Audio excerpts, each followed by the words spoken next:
ଏବେ ଆଲୋଚନା କରିବା ମାନବିକ ଅଭାବ ଏବଂ ଲକ୍ଷଣ ବା ବୈଶିଷ୍ଟ୍ୟ।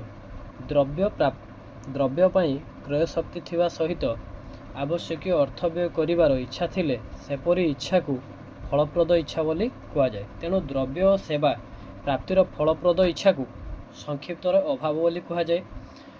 ଅଭାବ ପ୍ରଚେଷ୍ଟାକୁ ଜନ୍ମ ଦିଏ ଏବଂ ମନୁଷ୍ୟକୁ ବିଭିନ୍ନ ଉତ୍ପାଦନକ୍ଷମ କାର୍ଯ୍ୟରେ ନିୟୋଜିତ ହେବା ପାଇଁ ଉତ୍ସାହିତ କରିଥାଏ। ତେଣୁ ଅଭାବ ପୂରଣ ହେଲେ ମନୁଷ୍ୟ ପରିତୃପ୍ତ ପାଏ ଏବଂ ଅଭାବର ବିନାଶ ଘଟେ।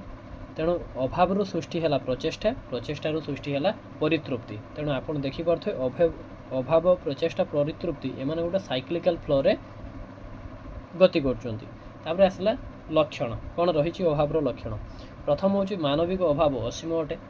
ଦ୍ୱିତୀୟରେ ସୀମିତ ସମ୍ବଳ, ମାନବ ପାଖରେ ଯେଉଁ ସମ୍ବଳ ଅଛି ତାହା ସୀମିତ। ତୃତୀୟରେ ଏହା ନିର୍ଦ୍ଦିଷ୍ଟ ଅଭାବ ପରିତୃପ୍ତକ୍ଷମ। ଚତୁର୍ଥରେ ମାନବିକ ଅଭାବ ପ୍ରତିଯୋଗୀ। ପଞ୍ଚମରେ ରହିଛି ମାନବିକ ଅଭାବ ଅନୁପୂରକ। ସେମିତି ଷଷ୍ଠରେ ରହିଛି ମାନବିକ ଅଭାବ ବୈକଳ୍ପିକ ଅଟେ, ଅର୍ଥାତ୍ ମାନବୀୟ ଅଭାବ ଗୁଡ଼ିକ ବିକଳ୍ପ। ସପ୍ତମରେ ଅଛି ଅଭାବ ବାରମ୍ବାର ଅନୁଭୂତ ହୁଏ। ସେମିତି ଅଷ୍ଟମରେ ଅଛି ଅଭାବ କ୍ରମେ ଅଭ୍ୟାସରେ ପରିଣତ ହୁଏ। ନବମରେ ଅଛି ସମସ୍ତ ଅଭାବ ସମ ଗୁରୁତ୍ୱପୂର୍ଣ୍ଣ ନୁହେଁ, କାହିଁକିନା ଗୋଟେ ସମୟରେ ସମସ୍ତ ଅଭାବ କେବେ ବି ସମ ଗୁରୁତ୍ୱପୂର୍ଣ୍ଣ ହୋଇନଥାଏ। ଠିକ୍ ସେହିପରି ଦଶମରେ ଅଛି ଅଭାବ ସ୍ଥାନ, କାଳ, ପାତ୍ର ବିଶେଷରେ ପରିବର୍ତ୍ତିତ ହୋଇଥାଏ। ଧନ୍ୟବାଦ।